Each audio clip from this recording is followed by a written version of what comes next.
It's the Forever Knight-athon. We're recapping and reviewing every single episode of Season 1 of the 1990s Canadian police procedural about a vampire detective taking a bite out of crime. Episode 19, If Looks Could Kill, opens with a bunch of ladies putting on makeup at the mall.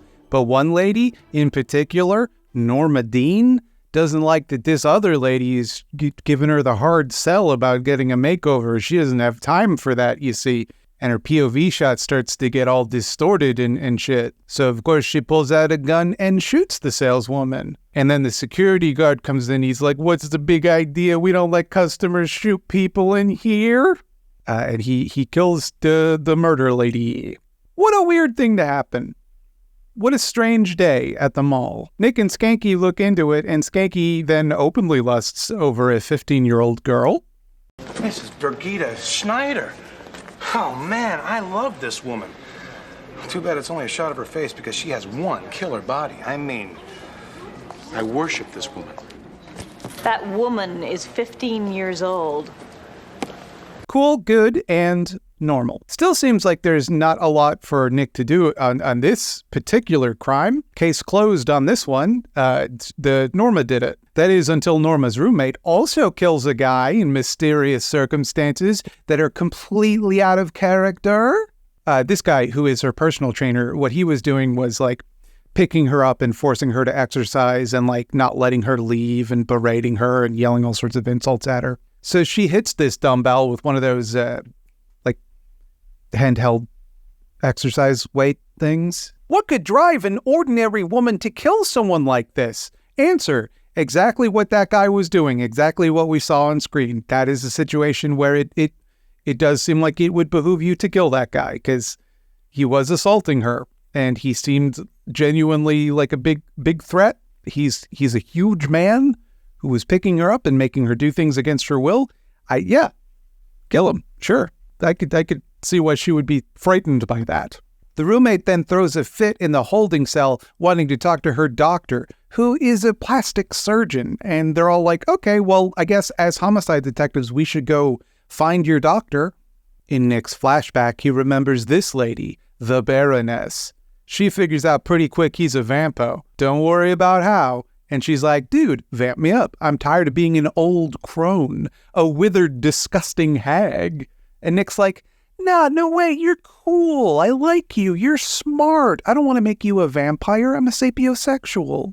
And she's like, oh, really? Well, then, if you like me so much, tell me I'm really good looking, which he can't bring himself to do because, of course, this woman is hideous. I mean, look at her. Gross. I want to throw up on account of how she's clearly just not like a good-looking person. Yuckaroo. It would be impossible for him to truly care about her if he didn't feel that she was good-looking as well. I think we can agree on that. Nick goes to meet with the owner of the gym where that guy got domed, Bernice. And she takes it pretty hard that two of her friends are murderers and one of them is dead. Fun fact about Bernice is that's Terry Hawks, the voice actor for the Deke dub of Sailor Moon. And I noticed that. And so you can all stop commenting that I missed the actress who played Esri Dax in the pilot. I did notice her. Uh-oh, Norma's body is aging rapidly, apparently. It doesn't look like it is to me, but that's what we're told. It does look exactly the same, but with gray hair. You know, it doesn't really even look that gray in this lighting, but okay, yeah, it's all right. Now she's a completely different actress. So what's the deal there? She couldn't be a vampire on account of she died from a gun, and nothing about this is in any way reminiscent of a vampire. It's some kind of different thing. Back in days past, Nick is surprised to see the Baroness being all vampire-y, because it turns out Jeanette turned her. Jeanette obviously was more sympathetic to the Baroness's plight as a woman. And then in episode 9, when Nick specifically asked Jeanette if she'd ever brought anyone across, and she specifically said no, I guess both characters had just forgotten about the events of this episode.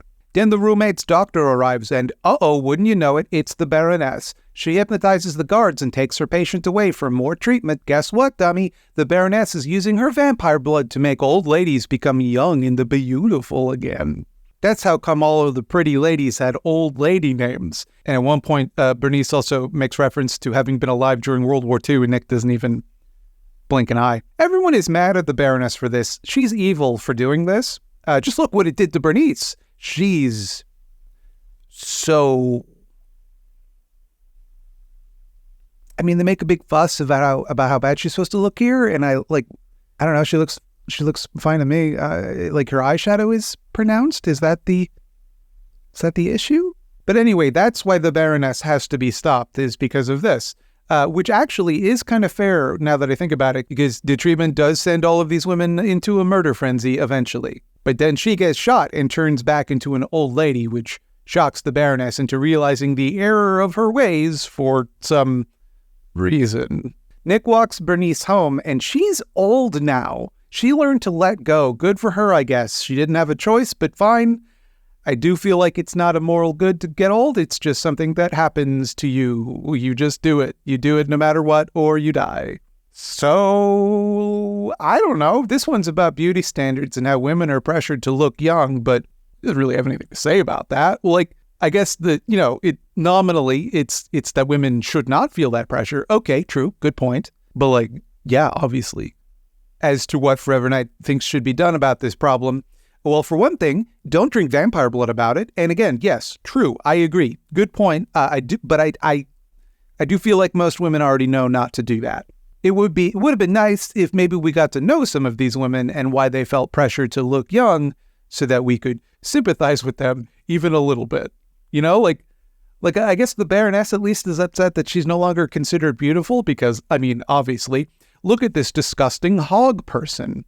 Normally, I'm not one to judge people by their appearance, but I think we can all agree that this woman in particular is too ugly to ever be loved.